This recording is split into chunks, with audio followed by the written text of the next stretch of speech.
The stagecoach rolled into Gila Bend, Arizona territory, on a blistering afternoon in July 1878, carrying one passenger who looked like she had been through hell and back. Zelda Kincaid stumbled out of the coach, her dress torn at the hem, her dark hair matted with dust, and bruises darkening her pale skin in shades of purple and yellow that told stories she would rather forget. She had exactly $3 to her name and nowhere to go. The boarding house matron took one look at her and shook her head, muttering something about respectable establishments. The general store owner offered her work washing floors for pennies, his eyes lingering on her in a way that made her stomach turn. By nightfall, Zelda found herself sitting on the steps of the old mission church, watching the sun paint the desert sky in violent shades of orange and red, wondering if she had made a terrible mistake leaving St. Louis. Back home, she had been engaged to a banker's son, a man with soft hands and a harder heart. When she discovered he kept a mistress in a house he owned across town, she had broken the engagement. Her family had been furious. In their eyes, she had thrown away her future, her security, her place in society. Her father had given her an ultimatum: marry the banker's son or leave. She had chosen to leave. The advertisement in the newspaper had seemed like providence. A respectable family in Arizona territory seeking a governess for their 3 children. The salary was modest but fair, and it included room and board.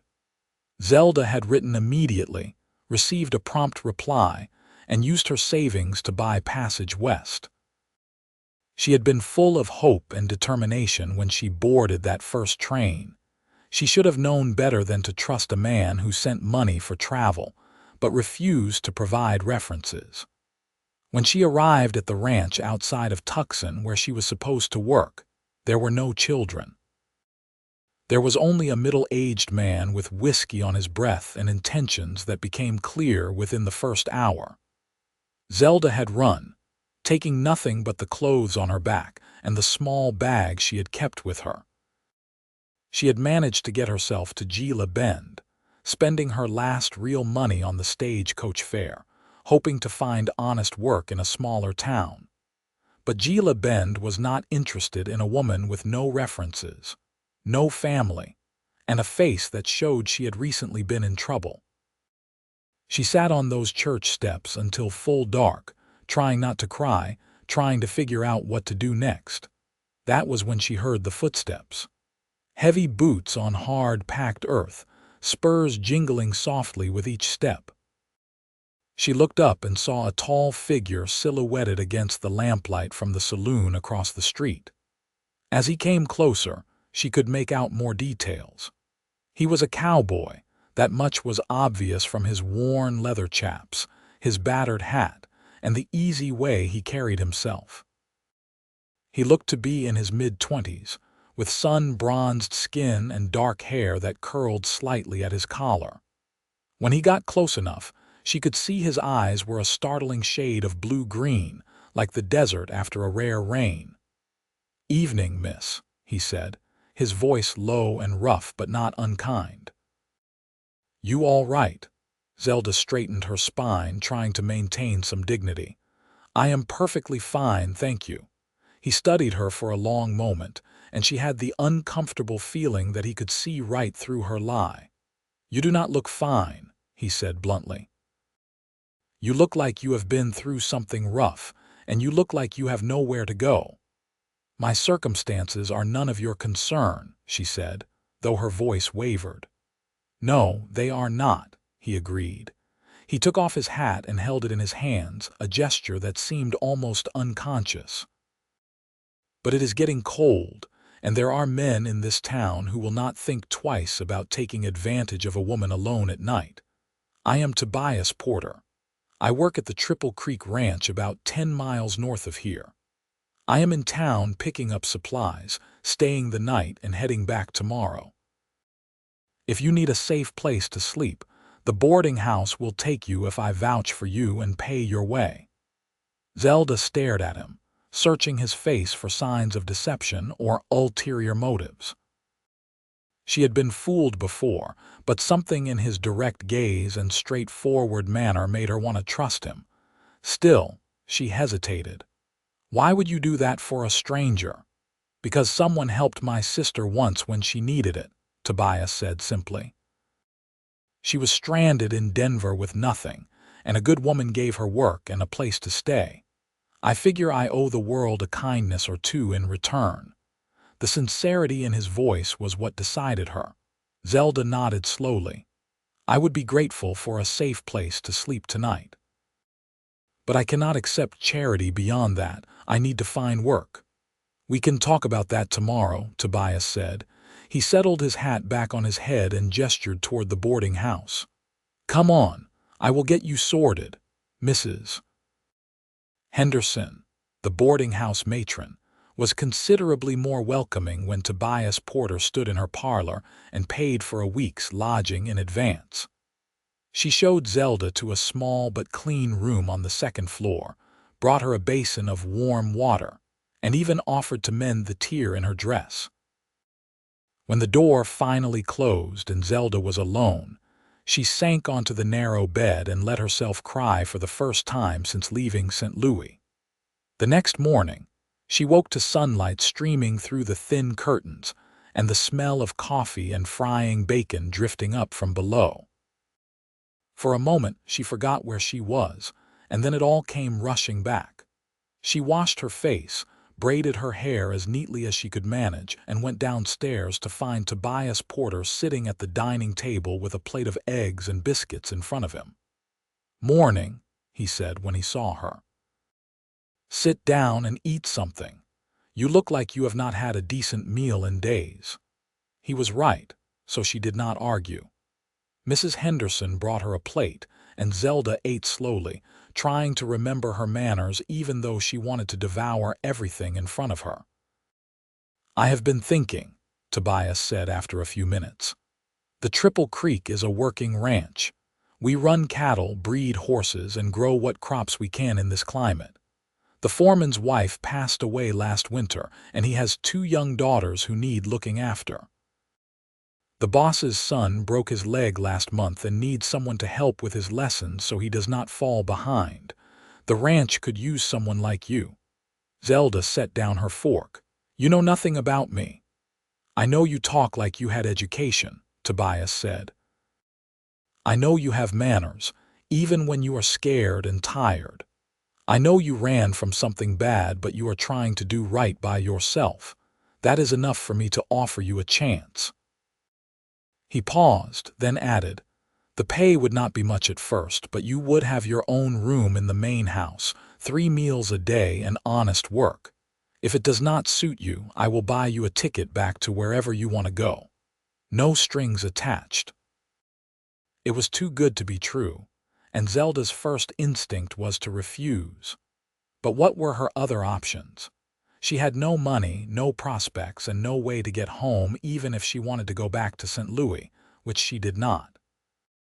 At least at her ranch, she would be away from town, away from the kind of men who looked at desperate women and saw opportunities to exploit.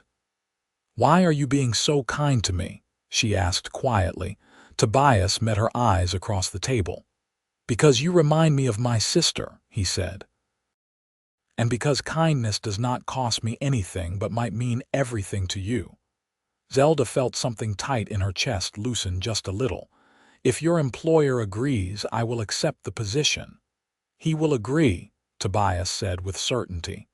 "I will send a telegram this morning. We can head out this afternoon if you are up for the ride." She nodded, and for the first time in weeks, she felt a small flicker of hope. The ride to the Triple Creek Ranch took them through some of the most beautiful and harsh landscape Zelda had ever seen. The desert stretched out in all directions, dotted with saguaro cacti, creosote bushes, and rocky outcroppings that looked like the bones of the earth pushing through the skin. The heat was oppressive, but there was something magnificent about the space, the silence, the way the mountains in the distance seemed to shimmer like a mirage. Tobias rode beside the supply wagon, his horse a sturdy bay gelding with a white star on its forehead. He pointed out landmarks as they traveled, telling her about the ranch, the people who worked there, and the rhythms of life in this unforgiving place. He spoke easily, without the need to fill every silence, and Zelda found herself relaxing in his presence.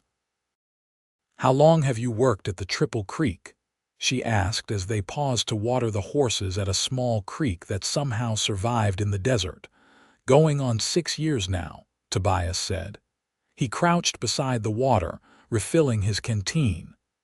"I came out here from Texas after the war. My father died at Shiloh and my mother passed from fever a year later. My sister went to live with our aunt in Denver and I headed west looking for work. Found it here." "You were in the war?" Zelda asked, though she immediately felt foolish. Of course he had been. "He would have been the right age, tail end of it," Tobias said. "I was just 16 when I enlisted, saw enough to know I never wanted to see a battlefield again." He stood up, his expression distant. "The ranch is a good place, quiet, honest work, good people, you will like it there." They reached the Triple Creek just before sunset. The ranch was larger than Zelda had expected, with a sprawling main house built of adobe and wood, a bunkhouse for the ranch hands, a large barn, several corrals, and various outbuildings. Cattle grazed in the distance, and she could see horses in one of the nearer corrals, their coats gleaming in the golden light. A man emerged from the main house as they approached. He was in his 50s, barrel-chested and weathered with gray streaking his dark beard. "Tobias," he called. "You made good time." "Yes, sir, Mr. Patterson," Tobias said, climbing down from his horse. He helped Zelda down from the wagon, his hands steady on her waist. "This is Miss Zelda Kincaid. Miss Kincaid, this is James Patterson, the owner of the Triple Creek." James Patterson looked her over with shrewd but not unkind eyes.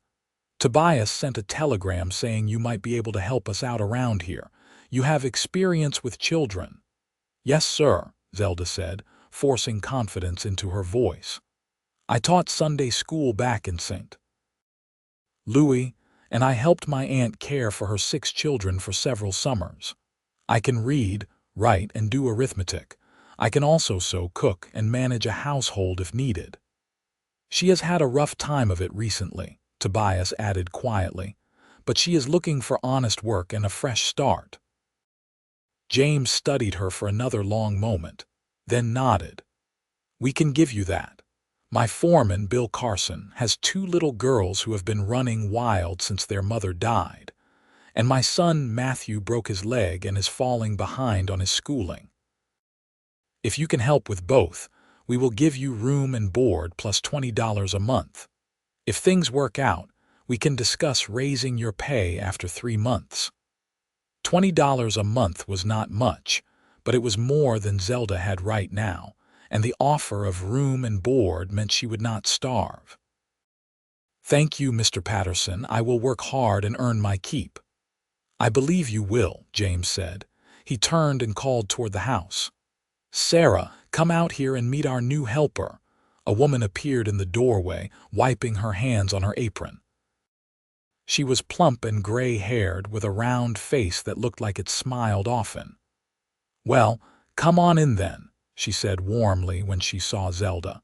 "You must be exhausted. Let me show you where you will be staying and you can get yourself settled." As Zelda followed Sarah Patterson into the house, she glanced back at Tobias. He was unsaddling his horse, but he looked up and caught her eye. He gave her a small nod, and she felt that flicker of hope grow just a little brighter. The room they gave her was small but comfortable, with a real bed, a wardrobe, a washstand, and a window that looked out over the desert toward the mountains. It was more than she had dared hope for. Sarah brought her water, towels, and a simple cotton dress that was too big but clean and whole. "Supper is in an hour," Sarah said kindly. "You take your time and come down when you are ready. You are safe here, dear. Whatever you left behind, it does not matter to us." Zelda's throat tightened with emotion. "Thank you, Mrs. Patterson. Call me Sarah," the older woman said with a smile. "We do not stand on ceremony much out here." When she was alone, Zelda sat on the edge of the bed and looked around the room. For the first time since leaving St. Louis, she allowed herself to believe that maybe, just maybe, things would be all right. Supper was a lively affair. The long table in the Pattersons' dining room was crowded with ranch hands, family, and now Zelda. James sat at the head of the table with Sarah beside him. Their son Matthew, a gangly boy of 14 with his leg in a splint, sat across from Zelda, eyeing her with cautious curiosity. Bill Carson, the foreman, was a quiet man in his 40s with work-roughened hands and tired eyes. His daughters, Emma and Lucy, were 7 and 5 respectively, with tangled blonde hair and dirt smudged on their faces. Tobias sat near the end of the table with the other ranch hands, men whose names Zelda struggled to remember. There was an easy camaraderie among them, a sense of family that she had not expected. They teased each other, passed plates of food, and told stories about their day. No one pressed her with questions about where she came from or why she was there. They simply accepted her presence and made room for her at the table. After supper, Sarah took her aside and explained her duties. In the mornings, she would work with Matthew on his lessons, making sure he kept up with his reading, writing, and arithmetic while his leg healed. In the afternoons, she would look after Emma and Lucy, teaching them their letters, helping them with chores, and generally keeping them out of trouble. In exchange, she would eat with the family and have her evenings free. "The girls are wild things," Sarah said with a mixture of exasperation and fondness. "Their mother was a gentle soul, and her passing hit them hard. Bill does his best, but he is working from dawn to dusk trying to keep this ranch running. They need a woman's touch, someone who can be kind but firm." "I will do my best," Zelda promised. That night she lay in her bed listening to the unfamiliar sounds of the desert. Coyotes howled in the distance. The wind whispered through the mesquite trees, and somewhere outside she could hear the low murmur of men's voices and the occasional whinny of a horse. It was so different from the city sounds she had grown up with, but somehow it was comforting. She thought about Tobias Porter, the cowboy who had helped her without expecting anything in return. She wondered what his story really was, what shadows lurked behind those striking eyes. She wondered if she would get to know him better, or if he would simply remain a kind stranger who had given her a chance at a new life. Sleep came slowly, but when it did, it was deep and dreamless. The next morning, Zelda woke to the sound of a rooster crowing and the smell of coffee brewing. She dressed quickly in the borrowed dress, braided her hair, and made her way downstairs. Sarah was already in the kitchen, pulling biscuits from the oven. "Good morning," Sarah said cheerfully. "You slept well, better than I have in weeks," Zelda admitted. "Good, here, help me carry these out. The men will be in from the barn soon, and they eat like locusts." Breakfast was another communal affair, though slightly more subdued than supper had been. The men ate quickly, fortifying themselves for a long day of hard work. Tobias came in with dust already on his clothes, his hair damp as though he had dunked his head in the horse trough. He nodded at Zelda but did not speak, taking his place at the table and filling his plate. After the ranch hands had headed out to their various tasks, Zelda sat down with Matthew at the big table. The boy was sullen at first, clearly not happy about being cooped up inside while his friends were out working. But Zelda had patience and a gentle way of making learning feel less like a chore. She started by asking him what he liked, what interested him, and then she wove those interests into the lessons. When she discovered he was fascinated by horses, she had him read passages from a book about horse breeding. and then write a composition about what qualities made a good working horse. When he struggled with mathematics, she turned it into a practical exercise about calculating feed rations and water needs for the livestock. By the end of the morning, Matthew was actually engaged, asking questions and working through problems without complaint. Sarah, watching from the kitchen doorway, gave Zelda an approving nod. In the afternoon, Zelda turned her attention to Emma and Lucy. The girls were indeed wild things, suspicious of this new woman who wanted to make them sit still and learn their letters.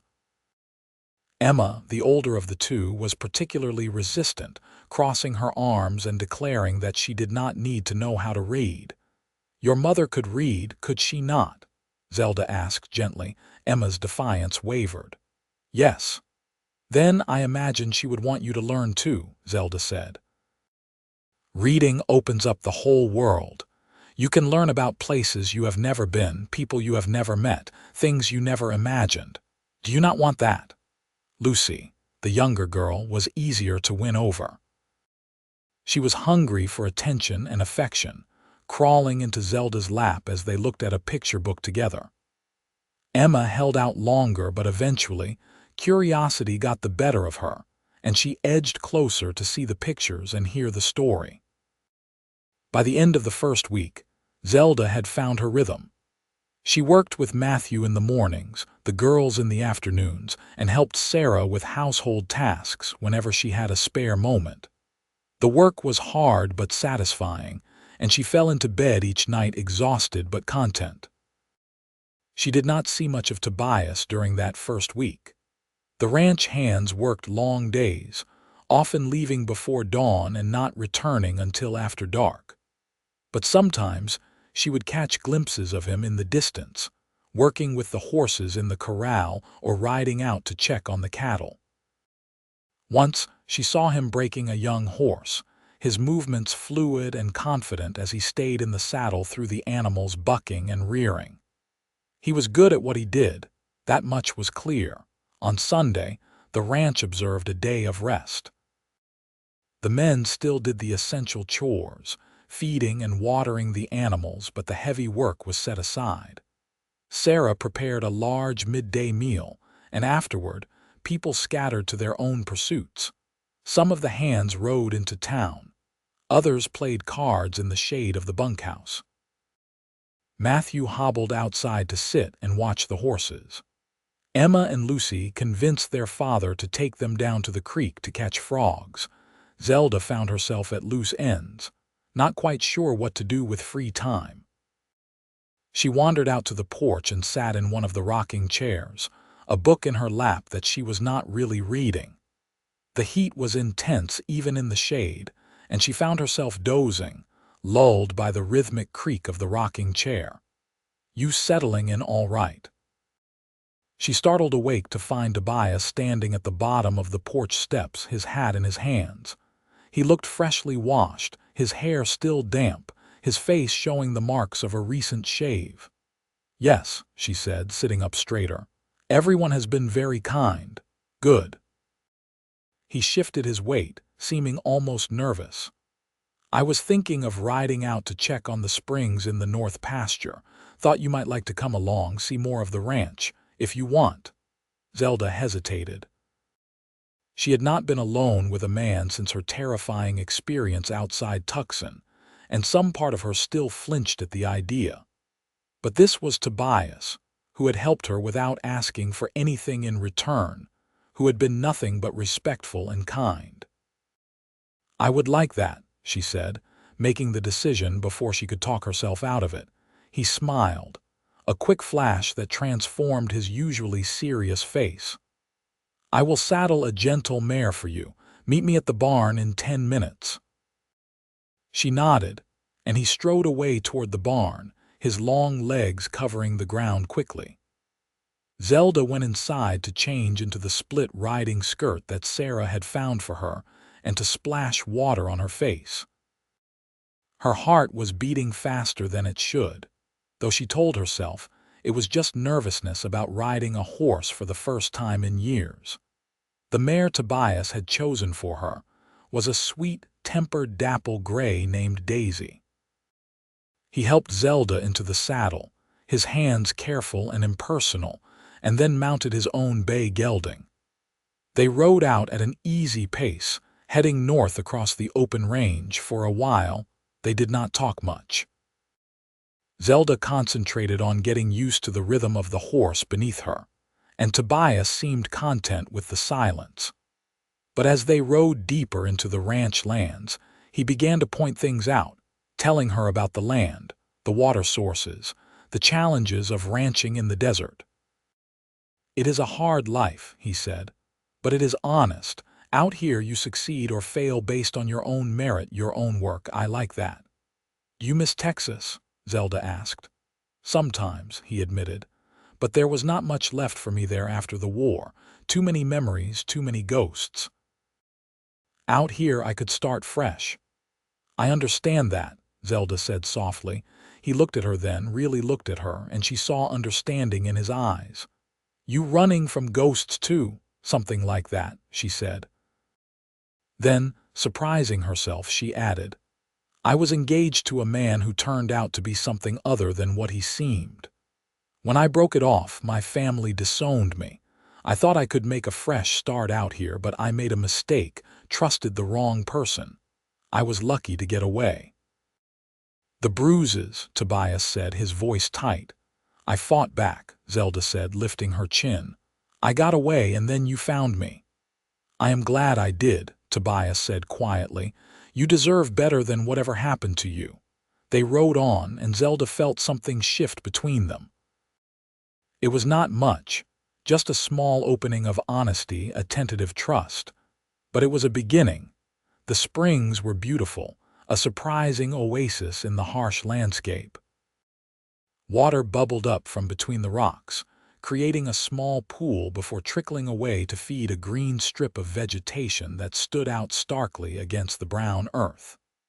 Tobias dismounted and checked the water level, making sure the cattle had not trampled the area too badly. Zelda climbed down from her horse and stood at the edge of the pool, watching the way the sunlight danced on the water. "It is beautiful here," she said. "It is the lifeblood of the ranch," Tobias said, coming to stand beside her. "Without these springs, we could not run cattle on this range. Mr. Patterson's father found them when he first came out here 40 years ago. That is why he settled here, built the ranch." "How did you end up here?" Zelda asked. "Of all the places you could have gone, why the Triple Creek?" Tobias crouched down and trailed his fingers in the water. "After I left Texas, I drifted for a while. Worked different ranches, did odd jobs, never stayed anywhere long. Then I met Mr. Patterson in Tucson.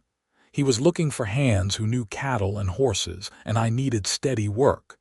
He took a chance on me, same way he is taking a chance on you now. I owed him for that, so I stayed. And then I realized I did not want to leave. This place became home." "You are lucky," Zelda said, "to have found a place where you belong." "Maybe you will find that here too," Tobias said, standing up and looking at her, "if you give it a chance." "Maybe," Zelda said, and she found herself hoping he was right. They rode back slowly as the sun began to sink toward the western horizon. When they reached the barn, Tobias helped her down from the saddle, and for a moment his hands lingered on her waist. Their eyes met, and Zelda felt her breath catch. There was something in his gaze, something warm and intense that made her heart race. Then he stepped back, clearing his throat. "You did well today. Daisy is yours to ride whenever you want." "Thank you," Zelda said, her voice coming out softer than she intended. "For today, for everything." "You are welcome," he said, and there was that quick smile again. As she walked back to the house, Zelda realized with a start that she was happy.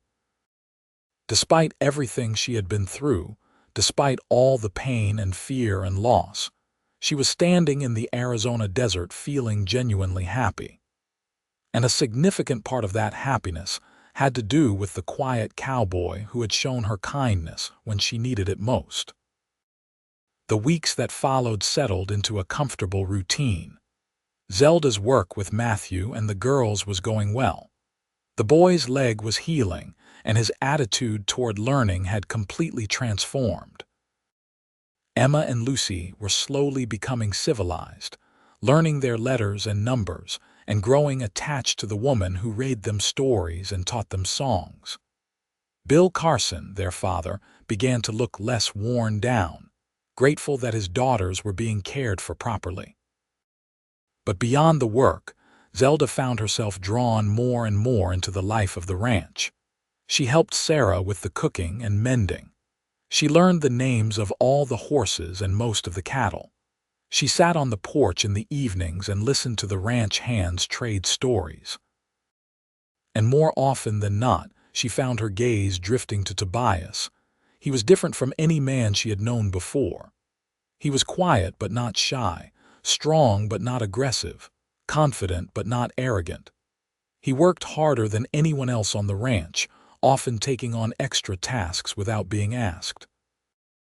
The other hands respected him, and Mr. Patterson clearly valued his judgment on matters concerning the livestock, and he was kind to her in small ways that added up to something significant. He made sure Daisy was always ready when Zelda wanted to ride.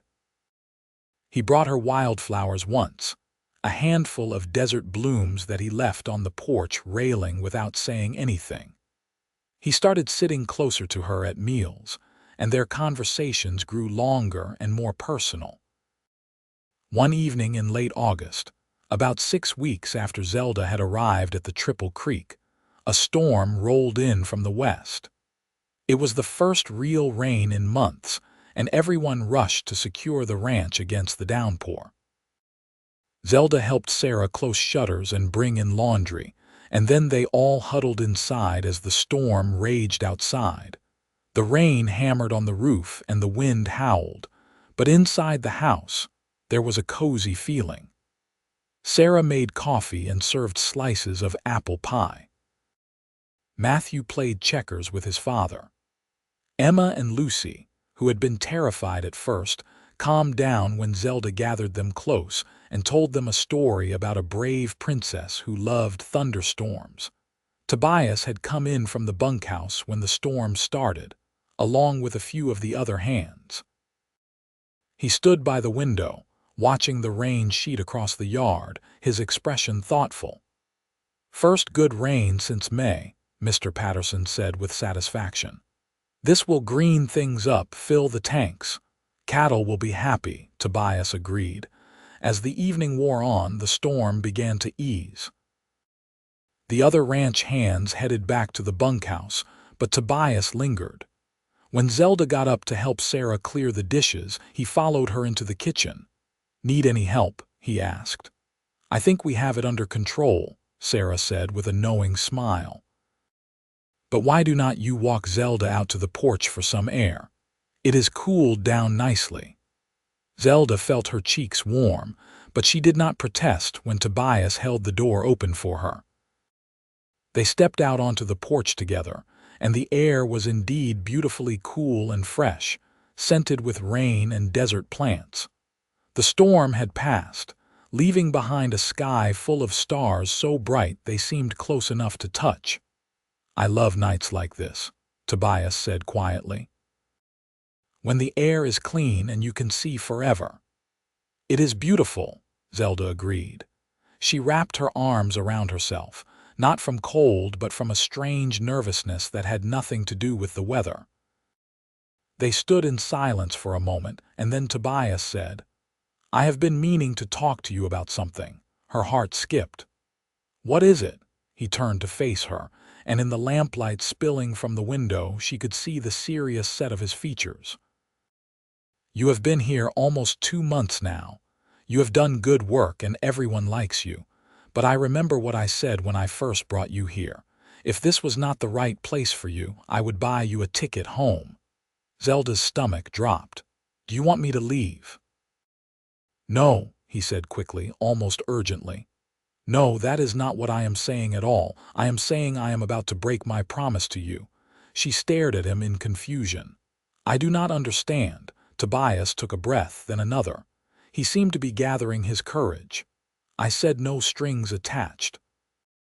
I said you could leave whenever you wanted, and I meant it at the time. But things have changed. For me, anyway. And I need to be honest with you before I lose my nerve." "Tobias," she said softly, his name feeling natural on her lips. "I care about you," he said, the words coming out in a rush. "More than I should, maybe. More than I plan to. I find myself looking for you all the time, wanting to know what you are thinking, what you are feeling. When you smile, it makes my whole day better. And I know I should keep my feelings to myself because you have been through something hard, and the last thing you need is some cowboy making things complicated. But I cannot help it. I am falling in love with you, Zelda." Her breath caught in her throat. She had known, on some level, that something was growing between them. But hearing him say it out loud, hearing the raw honesty in his voice, made it real in a way that was both thrilling and terrifying. "I do not expect you to feel the same way," Tobias continued when she did not speak immediately. "And I am not trying to pressure you or make you uncomfortable. I just needed you to know. And if you want to leave, if this is not what you want, I will still buy you that ticket. I will keep my promise, even though it will about kill me to watch you go." Zelda's mind raced. 6 months ago, she had been engaged to another man, planning a completely different life. She had thought she loved him, or at least she had convinced herself she did. But what she felt when she looked at Tobias was nothing like that tepid affection. This was deeper, stronger, more real. It scared her and exhilarated her in equal measure. "I am not good with words like you are," she said finally, "but I need you to know something too. When I got off that stagecoach in Gila Bend, I was broken. I had lost everything, and I did not know how I was going to survive. Then you appeared and you helped me without asking for anything. You gave me a chance when no one else would. You made me feel safe. And somewhere along the way, I started to care about you too." Hope flickered in his eyes. "You do?" "I do," she said, and saying it felt like stepping off a cliff into the unknown. "I did not want to. I was so afraid of making another mistake, of trusting the wrong person again. But you are not him. You are not anything like him. You are good and kind and decent, and yes, I am falling in love with you too." The smile that spread across Tobias's face was like the sun coming up. "Really, really," she said, and then she found herself smiling too, a wide, genuine smile that came from somewhere deep inside. He reached out slowly, giving her time to pull away if she wanted to, and took her hand. His palm was rough with calluses, but his touch was gentle. "I want to court you properly," he said. "If you will let me, I want to do this right." "I would like that," Zelda said, her fingers tightening around his. They stood there on the porch, holding hands and looking at each other like they were the only two people in the world. And when Tobias finally leaned in and kissed her, soft and sweet and careful, Zelda felt the last of her broken pieces start to mend. The next few months were the happiest Zelda had ever known. Tobias courted her with old-fashioned propriety, asking Mr. Patterson's permission before taking her on chaperoned rides, bringing her small gifts and treating her with unfailing respect. But there was also passion beneath the propriety. When they were alone, which was not often enough, they talked for hours about everything and nothing. They shared their pasts, their dreams, their fears. They learned each other's quirks and habits. They fell deeper in love with each passing day. The ranch hands teased them good-naturedly. Sarah Patterson watched with approval and began making knowing comments about wedding plans. Even the children noticed the change. Matthew asked Tobias point-blank if he was sweet on Miss Kincaid, and when Tobias admitted he was, the boy had grinned and said, "Good. She makes you less grumpy." Emma and Lucy were equally enthusiastic. They had grown to love Zelda, and the idea that she might become a permanent part of their lives delighted them. They started calling her Miss Zelda instead of just Miss Kincaid, a small change that felt significant. As fall turned to winter, life on the ranch adjusted to the cooler weather.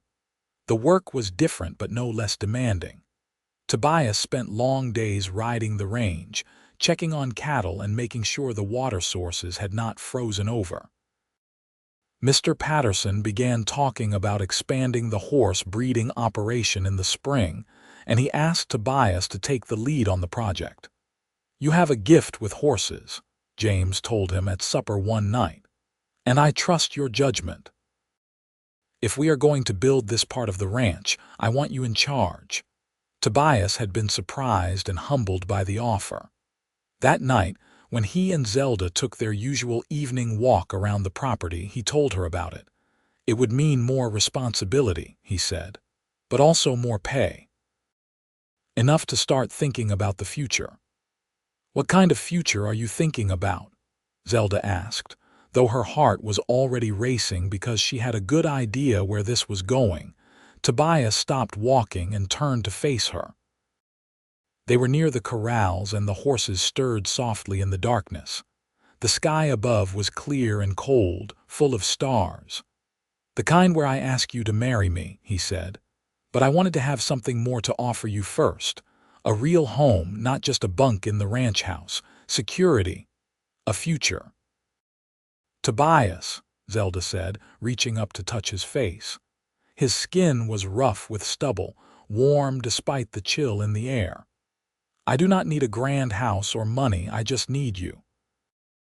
You deserve more than a cowboy who spends his days covered in dust and horse sweat," he said, but there was hope in his voice. "I deserve a good man who loves me," Zelda said firmly, "and that is what I have. Everything else is just details." He pulled her close, wrapping his arms around her, and she rested her head against his chest, hearing the steady beat of his heart. "Marry me," he said into her hair. "I will spend the rest of my life making sure you never regret saying yes." "Yes," she said without hesitation. "Yes, I will marry you." He kissed her then, deeply and thoroughly, with all the pent-up passion of the past months. When they finally broke apart, both breathing hard, he rested his forehead against hers. "I love you," he said, "more than I knew it was possible to love someone." "I love you too," she said, and it was the truest thing she had ever spoken. They were married in early December, in a simple ceremony at the mission church in Gila Bend. Sarah made Zelda a beautiful dress from ivory silk that had belonged to James's mother.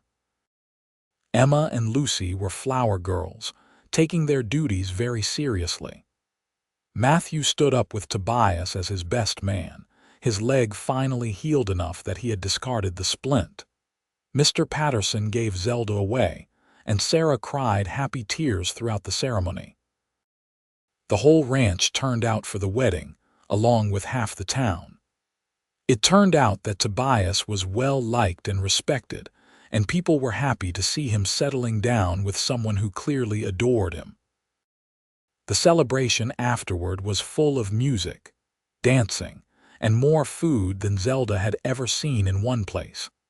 As she danced with her new husband under the stars, Zelda thought back to that terrible night when she had been sitting on the church steps, certain that her life was over.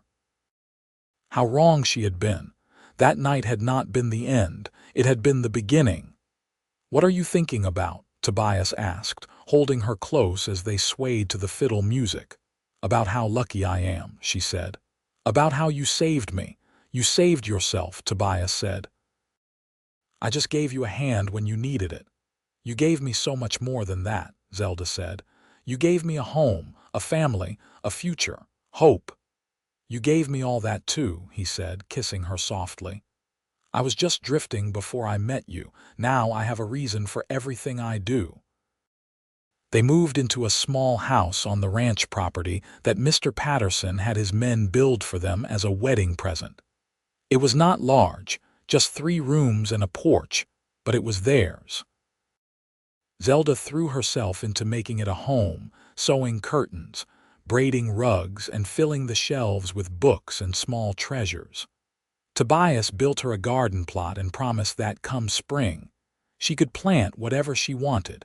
Married life suited them both. Zelda continued to work with the children during the day, and Tobias took on his new responsibilities with the horses. But every evening, they came together in their little house, sharing meals, talking about their days, and falling asleep in each other's arms. The physical side of their marriage was a revelation for Zelda.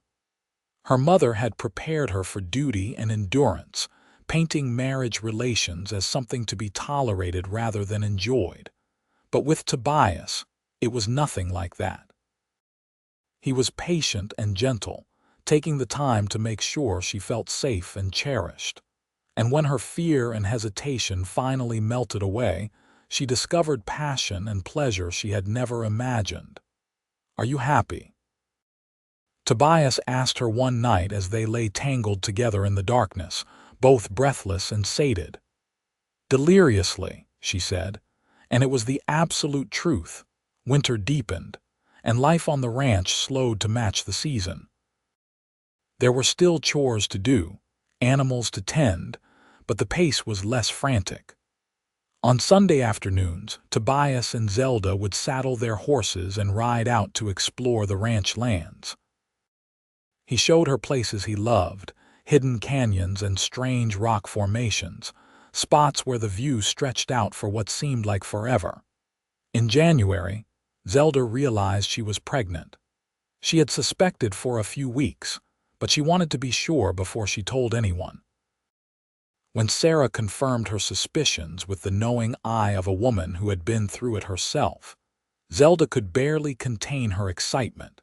She waited until that evening when she and Tobias were alone in their house. He was sitting by the fire, mending a piece of tack, and she perched on the arm of his chair, running her fingers through his hair. "I have something to tell you," she said. He looked up, immediately alert to the tone of her voice. "What is it? Is something wrong?" "Nothing is wrong," she assured him quickly. "In fact, everything is very right. We are going to have a baby." The look on his face was everything she could have hoped for: shock, then joy, then wonder. He set aside the tack and pulled her into his lap, holding her carefully as though she might break. "Are you sure?" "I am sure," she said, smiling at his gentle handling. "I am not made of glass, Tobias. I am not going to shatter." "I know, but still," he said, one hand moving to rest on her still flat stomach. "A baby, our baby." "Are you happy?" she asked, though she could already see the answer in his eyes. "Happy does not begin to cover it," he said. "You have given me so much already, and now this." "I do not know what I did to deserve you." "You were yourself," Zelda said simply. That was enough. The pregnancy progressed smoothly. Zelda continued her work with the children through the winter and into the spring, though Sarah insisted she take more breaks and not overdo things. Tobias became almost comically protective, constantly checking on her, making sure she was eating enough and worrying about every little thing. "The baby is not due until August," Zelda reminded him one day in April when he tried to stop her from lifting a basket of laundry. "I am perfectly capable of doing normal tasks."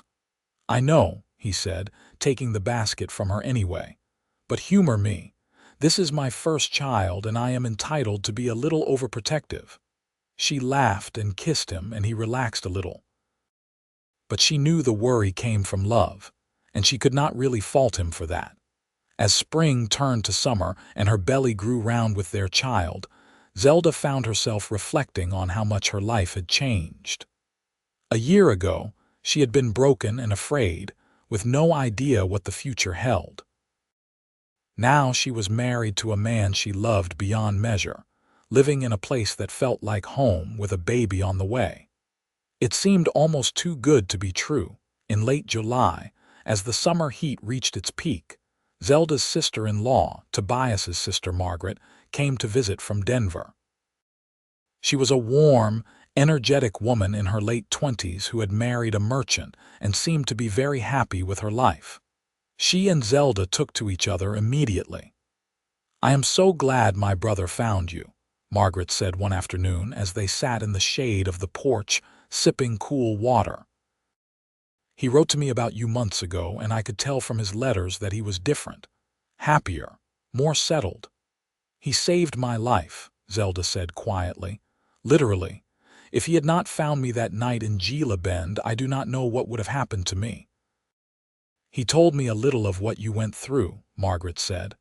"I am sorry you had to experience that, but I am glad something good came from it. You two are perfect for each other." As if summoned by their words, Tobias came riding up from the range, dusty and tired but smiling when he saw his sister and his wife together. He dismounted and came to sit on the porch steps, and Margaret regaled them with stories about Denver and the increasingly civilized life in the city. "You should come visit," she said. "Once the baby is old enough to travel, I would love to show you around." "Maybe someday," Tobias said, but Zelda could tell he had no real desire to leave the ranch. This was his place, and he was happy here. Margaret stayed for 2 weeks, and by the time she left, promising to return for the baby's christening, Zelda felt like she had gained not just a sister-in-law but a true friend. The baby came on a hot afternoon in mid-August. Zelda's labor was long and difficult, and there were moments when Tobias, pacing outside the bedroom door, thought he might lose his mind with worry. But Sarah was calm and capable, guiding Zelda through the process, and when the baby finally arrived with a lusty cry, both mother and child were healthy. "It is a boy," Sarah announced, opening the door and beckoning Tobias inside. "A beautiful, perfect boy." Tobias entered the room on shaky legs and saw Zelda propped up against the pillows, exhausted but radiant, holding a tiny bundle wrapped in a soft blanket. She looked up at him with tears in her eyes and held out the baby. "Come meet your son," she said. Tobias took the baby with careful, reverent hands. He was so small, so fragile, with a cap of dark hair and eyes that were still unfocused, but somehow seemed to be looking right at his father. "Hello," Tobias whispered. "I am your papa." The baby made a small sound, and Tobias felt his heart expand in a way he had not known was possible. This was his son, his and Zelda's, a whole new person, full of potential and promise. "What should we name him?" Zelda asked. They had discussed names, but nothing had seemed quite right. Now, looking down at the baby in his arms, Tobias said, "What about Thomas?" "Thomas Henry Porter, after my father and your grandfather." "Thomas," Zelda said, trying it out. "Tommy, I like it. Thomas Henry Porter, welcome to the world, little one." They named him Thomas, and he became the center of their universe. Tobias was a doting father, constantly wanting to hold his son, to watch him sleep, to marvel at every tiny movement and expression. Zelda had never been happier, despite the exhaustion of new motherhood. As fall arrived and Thomas grew from a helpless newborn into a baby who could smile and coo and grasp fingers with surprising strength, life on the ranch continued its familiar rhythms. The horse breeding program that Tobias had taken charge of was proving successful. They had sold several young horses at good prices, and Mr. Patterson was talking about expanding even more. "You have done good work," James told Tobias one evening. "Better than I hoped. I have been thinking about the future of this ranch, about what happens when I am too old to run it anymore. Matthew is a good boy, but his heart is not in ranching. He wants to go east for school, become a lawyer or some such thing. Sarah and I will support him in that, but it means the Triple Creek needs someone else to take over eventually." Tobias listened, not sure where this was going. "I want that person to be you," James said. "I am not ready to step down yet, but in a few years, I would like you to take over as manager. Real manager, not just foreman. You would make the decisions, run the operation, and take a percentage of the profits in addition to your salary. What do you say? Tobias was speechless. It was more than he had ever imagined, more than he had dared hope for. Sir, I do not know what to say. That is incredibly generous. It is practical, James said. You have earned it, and I know you will take care of this place the way it deserves. So what do you say? Yes, Tobias said, finding his voice. Yes, sir, I would be honored. When he told Zelda that night, she threw her arms around him, laughing and crying at the same time. I am so proud of you, she said. You have worked so hard for this. We have worked hard, he corrected. None of this would have happened without you. You are my partner in everything. As Thomas's first birthday approached, Zelda found herself thinking about the past and the future in equal measure. She had come so far from the frightened, desperate woman who had stepped off the stagecoach in Gila Bend. She had built a life here, a real life full of love and purpose and belonging. One afternoon in late summer, as she sat on the porch watching Thomas take wobbly steps between his father and Emma, who had appointed herself the baby's protector and helper, Tobias came to sit beside her. "Penny for your thoughts," he said. "I was thinking about that first night," she said. "When you found me on the church steps." "I think about that night too sometimes," Tobias said. "How easily I could have walked past, could have minded my own business. How different everything would be if I had. You told me once that you would buy me a ticket home if this did not work out," Zelda said. "Do you remember?" "I remember," he said. "I meant it at the time." "I know you did," she said. She reached over and took his hand. "But I want you to know that even if you had bought me that ticket, even if I had gone back to St. Louis, I would have come back. Because this is my home now. You are my home. I chose you, Tobias. Not because I had no other options, but because you are what I want. You are everything I want." His eyes were bright with emotion. "You are everything I want too. Everything I have is yours. My heart, my life, all of it." They kissed, sweet and soft, and Thomas toddled over and grabbed at their legs, wanting attention. Tobias scooped him up and settled him on his lap, and the three of them sat together, a family, watching the sun sink toward the horizon. The years that followed were good ones. Thomas grew into a lively, curious boy with his father's eyes and his mother's smile. When he was 3, Zelda gave birth to twin girls, Emily and Rose, who had Tobias's dark hair and Zelda's quick wit. The little house became too crowded, so they built a larger one, still on the ranch property but with enough room for their growing family. Tobias took over as manager of the Triple Creek when James finally decided to step back, and he ran the ranch with skill and dedication. The horse breeding program became well known throughout the territory, and buyers came from as far as California to purchase Porter bred horses. The ranch prospered, and so did the family. Zelda continued to teach, though now it was her own children along with Emma and Lucy and several others from neighboring ranches. She started a small school on the ranch property, teaching reading, writing, and arithmetic to any child whose family wanted it. It was fulfilling work, and she loved watching young minds grow and develop. Emma and Lucy grew into young women who were smart, capable, and kind. Emma married a neighboring rancher's son and stayed in the area. Lucy went to Teachers College in Tucson and came back to help Zelda with the school. Bill Carson eventually remarried, a quiet widow who brought him happiness and gave his daughters a stepmother they grew to love. Matthew did indeed go east for school, becoming a lawyer as James had predicted. But he came home every summer, and he never lost his love for the ranch, even if he did not want to run it. Sarah and James grew old gracefully, surrounded by family and the ranch they had built. When James passed away peacefully in his sleep at the age of 73, the whole territory mourned him. Sarah lived another 5 years, long enough to see Thomas graduate from the agricultural college in Tucson and come home to work alongside his father on the ranch. Through it all, Tobias and Zelda's love only grew deeper. They had their disagreements, as all couples do, but they faced them together with honesty and respect. They supported each other through hardships and celebrated each other's triumphs.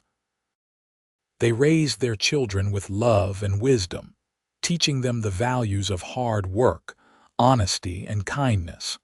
On their 20th wedding anniversary, Tobias planned a surprise for Zelda. He arranged for Sarah to watch the children, who were now 15, 12, and 12, and he took Zelda on a ride out to the springs where they had first opened their hearts to each other all those years ago. They had a picnic there, just the two of them, eating the food Sarah had packed and talking about everything and nothing.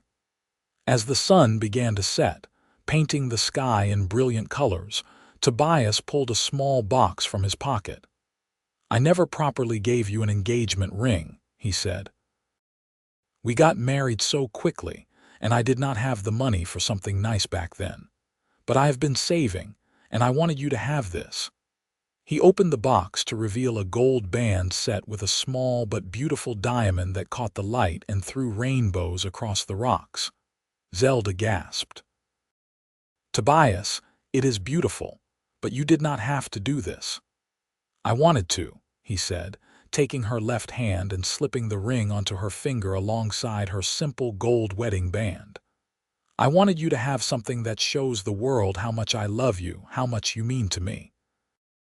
Zelda looked at the ring, then at her husband, and tears spilled down her cheeks. "I love you so much," she said. "These 20 years have been the best of my life." "Mine too," he said, pulling her close, "and we have many more ahead of us."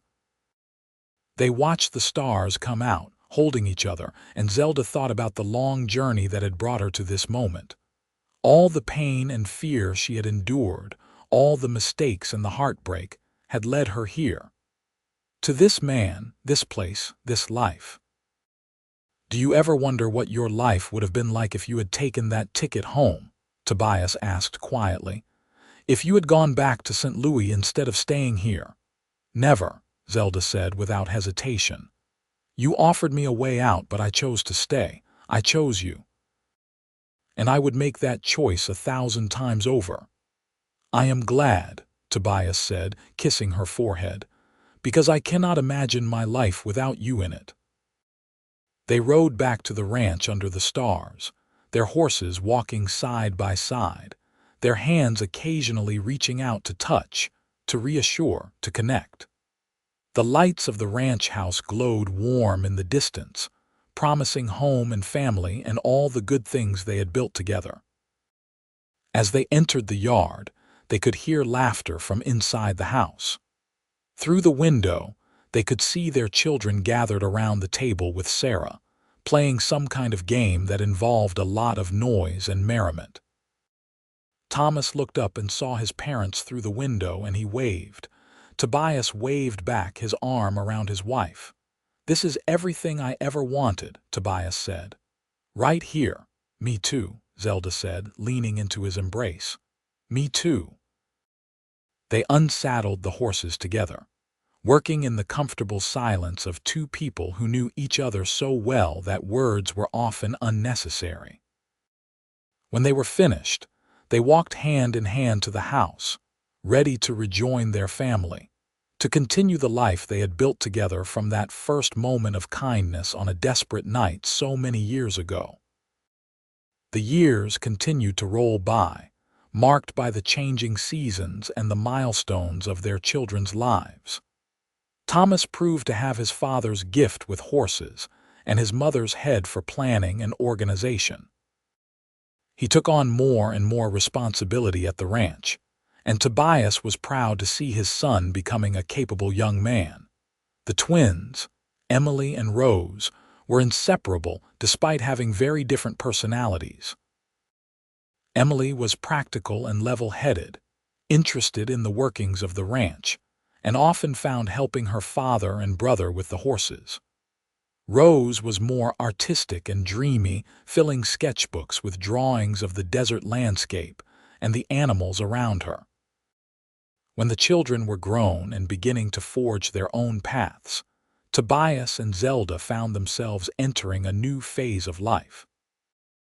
They were still active and involved in the ranch, but they also had more time for each other, for quiet mornings sipping coffee on the porch and long rides through the desert.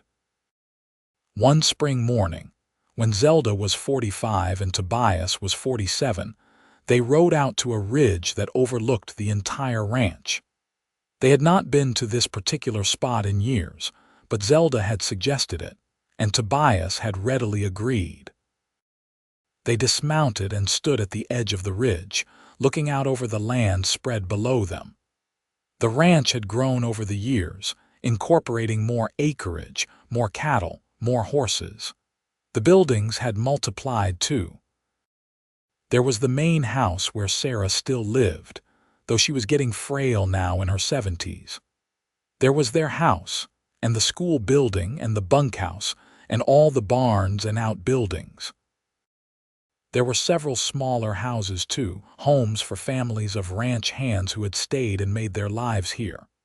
"We built all this," Zelda said softly. "You and I and everyone who works here. We made something real and lasting." "We did," Tobias agreed. He slipped his arm around her waist. "But the ranch is not my greatest accomplishment. You are, our family is, the life we have made together." Zelda turned to face him, reaching up to touch his face. There was gray in his hair now and lines around his eyes from years of squinting into the sun. But to her, he was still the handsome cowboy who had found her on those church steps and offered her kindness when she desperately needed it. "I love you," she said. "Just as much now as I did the day we married. More even." "I love you too," he said. "Always."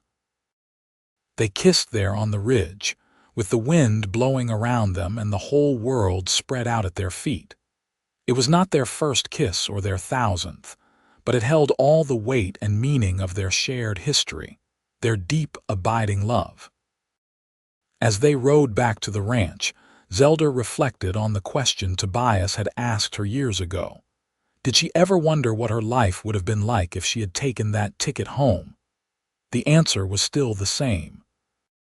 She had chosen to stay, to build a life with this good man in this harsh but beautiful place. And she had never regretted it for a single moment. Thomas married a girl from Tucson, a rancher's daughter named Annie who fit seamlessly into the family. They built a house on the ranch property, and soon gave Tobias and Zelda their first grandchildren, a boy and a girl born 18 months apart. Tobias was delighted to be a grandfather, playing with the little ones and teaching them to ride as they got older. Emily married a teacher from Phoenix who was willing to move to the ranch to be near her family. They took over running the school from Zelda, who was happy to step back and enjoy a slower pace of life. Rose moved to San Francisco to study art, but she came home often, and she always said the ranch was where her heart lived. Sarah passed away peacefully in her sleep at the age of 78, surrounded by family. The whole ranch mourned her, and they buried her next to James on a hill overlooking the springs. At the funeral, Tobias held Zelda's hand and thought about how Sarah had welcomed his wife into the family from the very beginning, treating her with kindness and respect, helping her become the woman she was today. As Tobias and Zelda entered their 50s and then their 60s, they gradually handed over more of the day-to-day running of the ranch to Thomas and his family. But they remained involved and engaged, offering advice when asked, helping where they could, and simply enjoying being part of the continuing life of the place they loved. They took to spending more time traveling, visiting Rose in San Francisco, seeing Margaret in Denver, and even taking a trip back to St. Louis once. Zelda had been nervous about that trip, afraid of facing her past, but it turned out to be healing. Her parents had both passed away, but she reconnected with a cousin who had been kind to her during the aftermath of her broken engagement. The cousin was amazed and delighted to see how well Zelda had done for herself, and they parted with promises to keep in touch. On the train ride back to Arizona, Zelda leaned against Tobias's shoulder and said, "Thank you for taking me back there. I needed to see it to really understand how far I have come." "You came pretty far," Tobias agreed, pressing a kiss to the top of her head. "But you did all the hard work yourself. You healed yourself, built yourself back up. I just held your hand along the way."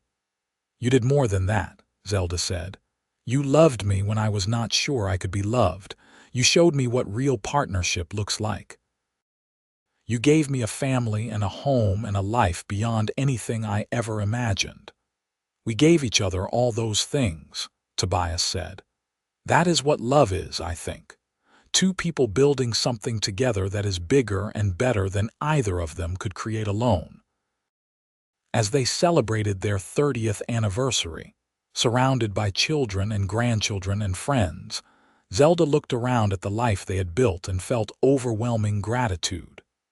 She thought about the scared, desperate woman she had been, sitting on those church steps with nothing and no one. She thought about the kind stranger who had stopped to help. She thought about all the moments between then and now, the laughter and the tears, the challenges and the triumphs. "What are you thinking about?" Tobias asked, coming to stand beside her as the party continued around them. "I am thinking about how you bought me a ticket home once," she said, smiling up at him. "And I chose to stay with you instead." "Best decision you ever made?" he asked with a teasing smile. "Best decision I ever made," she confirmed. "Right alongside the decision to say yes when you asked me to marry you." "Those were pretty good decisions," he agreed, pulling her into his arms for a dance as someone started playing a fiddle. "But you know what? I think my best decision was stopping when I saw you on those church steps. I could have walked by, I almost did, but something made me stop and my whole life changed." "Both our lives changed," Zelda said as they swayed together. "For the better." They danced under the Arizona stars, just as they had on their wedding day 30 years before, surrounded by love and family and the life they had built together from kindness, hope, and love. It was not the life Zelda had been born to expect. It was not the life she had planned. But it was the life she had chosen, and it was perfect. As the years continued to pass, Tobias and Zelda grew old together with grace and dignity. They moved a bit slower, rose a bit later, but their love never dimmed. They still held hands when they walked. They still stole kisses when they thought no one was looking. They still talked late into the night, sharing thoughts and dreams and memories. Their grandchildren multiplied. Thomas and Annie had 4 children in total. Emily and her husband had 3. Rose eventually returned from San Francisco with a husband in tow, a fellow artist who was charmed by the ranch and decided to stay. And they added 2 more grandchildren to the family. The ranch became a place full of young voices and laughter, and Tobias and Zelda loved being at the center of it all. On their 50th wedding anniversary, the family threw them a huge celebration. People came from all over the territory, former ranch hands and their families, neighbors, friends they had made over 5 decades of life in Arizona. The party lasted all day and into the night, with food and music and dancing and speeches. When Tobias stood up to say a few words, he looked out at the crowd and felt humbled by the outpouring of love and respect. "I am not much for speeches," he said, "but I want to say this. 50 years ago I was a drifter, moving from place to place, not really belonging anywhere. Then I met a woman who was lost and scared, and something in me recognized something in her. We helped each other. We built a life together, and that life has been the greatest blessing I could ever have imagined. Zelda, you are my heart, my home, my everything. Thank you for choosing me. Thank you for staying. Thank you for 50 years of love. There was not a dry eye in the place. Zelda stood up, tears streaming down her face, and embraced her husband to thunderous applause. When it was her turn to speak, she said, "Tobias offered me a way out. He bought me a ticket home. But I chose to stay with him instead, and it was the best choice I ever made. This ranch, this family, this life, it is all more than I ever dreamed possible. Thank you to everyone who has been part of our journey. And thank you to my husband, who has loved me faithfully for 50 years and shown me every single day what it means to have a true partner in life." They cut the anniversary cake, a towering creation that their granddaughter-in-law had made specially for the occasion. They danced together one more time, moving slowly now but still in perfect rhythm with each other. And they looked around at all the faces, young and old, that made up their family and community, and they knew they had lived a good life, a meaningful life, a life full of love. As the sun set on the day of their golden anniversary, Tobias and Zelda sat together on the porch of their house, watching the sky turn colors. The party continued in the distance, their children and grandchildren still celebrating, but they had slipped away for a quiet moment alone. 50 years, Zelda said softly. It went by so fast. And yet I remember it all, Tobias said. Every moment, every day, the good and the bad, though there was a lot more good than bad. Do you have any regrets? Zelda asked. Tobias was quiet for a moment, considering. Not a single one, he said finally. My life turned out exactly as it was supposed to. What about you? No regrets, Zelda said firmly. Except maybe that I did not tell you I loved you sooner, but even that worked out the way it needed to. They sat in comfortable silence for a while, holding hands, watching the stars come out one by one. In the distance, they could hear the sounds of their family, the laughter and music and joy. This was their legacy, not just the ranch but the love they had shared and passed down to the next generations. You know what the best part is, Tobias said after a while. We are not done yet. We still have time left, you and me. More mornings to wake up together, more sunsets to watch, more memories to make. I look forward to every single one, Zelda said, leaning her head on his shoulder. They sat there until the desert air grew cold and someone came to fetch them back to the party. As they stood up, a bit stiff from sitting but still steady, Tobias took Zelda's hand and brought it to his lips. I love you, he said, today and always. I love you too, Zelda replied, today and always. Hand in hand, they walked back to join their family, two people who had found each other in the darkest of times and built a lifetime of love together. The cowboy who had bought her a ticket home, and the woman who had chosen to stay with him instead. It was a love story for the ages, played out against the backdrop of the wild Arizona desert, and it was far from over.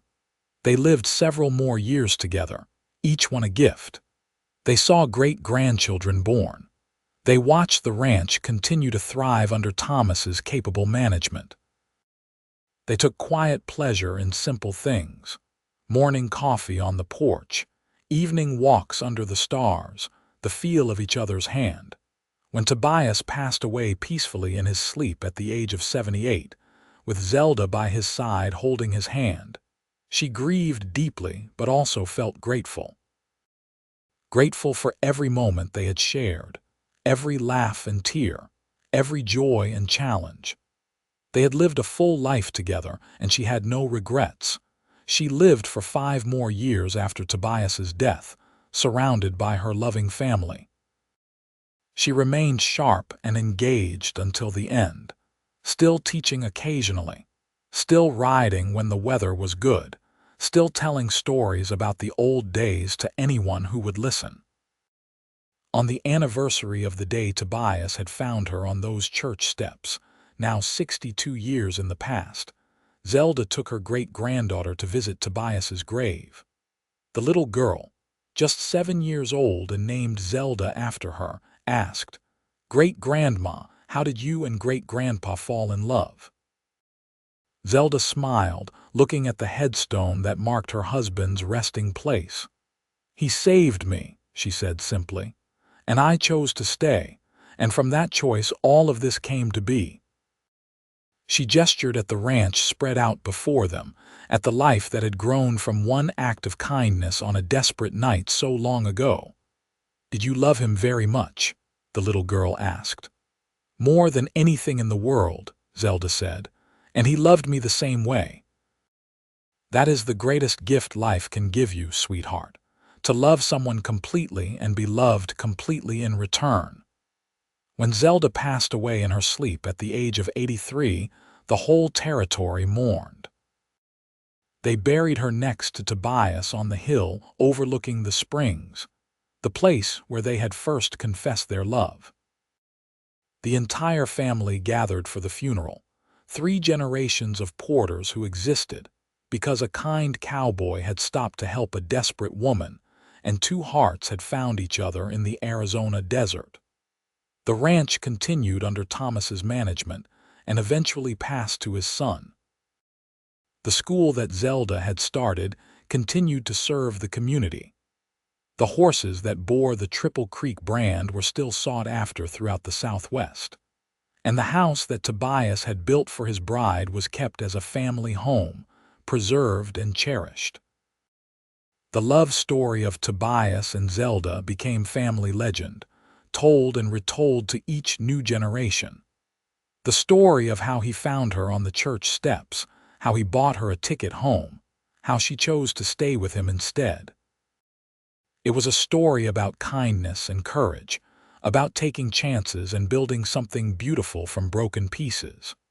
It was a story about real love, the kind that lasts a lifetime and beyond. And though the people were gone, their love lived on in the family they had created, in the ranch they had built, in the legacy they had left behind. They had taken nothing and made it into everything. They had found each other in the darkness and created a lifetime of light. And that, more than anything, was a life well lived and a love story for the ages.